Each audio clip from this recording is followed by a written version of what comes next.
आम चाष जमी जितेबले पनीपरिबा फसल खूब हृष्टपुष्ट हो बढ़ी चले ना से समय देखिए अनेक पंगपाल माड़ी आसती परिबा पत्र रे पोक लगी जाए और से कीट पतंग को दूर करने आम हुए तो अनेक औषध पेस्टिसाइड इनसेक्टिसाइड इसब आम व्यवहार करूँ। ठीक सेमती आपण जितेबाला आपण जीवन में हृष्टपुष्ट हो बढ़ी चलते सेतिक बेले एमती अनेक पंगपाल एमती अनेक कीट पतंग आपण आड़ को माड़ी आसबे आपण मनोबल को आपण दृढ़ता को आपण सफलतार क्षति करने को क्षय करने को और बेले बेले आमे से पंगपाल द्वारा क्षतिग्रस्त आमे निजकू तांको संगरे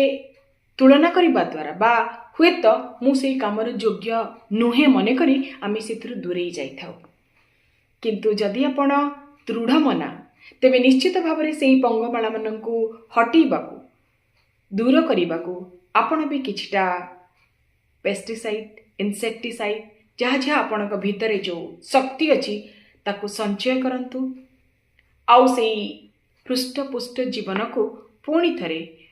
आगे नवाकू चेष्टा करंतु। काहारी द्वारा आपण निजको क्षति करंतु नाही